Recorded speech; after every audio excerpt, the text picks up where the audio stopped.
So here we are in Georgetown, Penang, at the Sri Maha Mariamman Temple. So it says here that this is the oldest Hindu temple in Georgetown. It's a World Heritage Site. So it was originally built in 1833, renovated in 1933 with a prominent dome and entrance tower.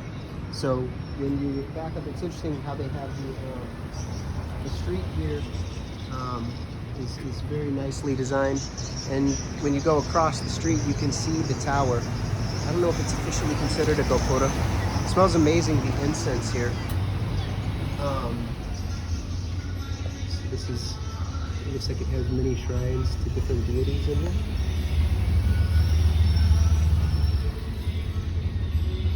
And the Indian community has been present here for a long time, especially the Tamils, since very ancient times, is my understanding. They were exploring this region and trading. It's interesting. So within sight you can see the oldest mosque, and this is the oldest Hindu temple, both related to the Indian community, which is very cool.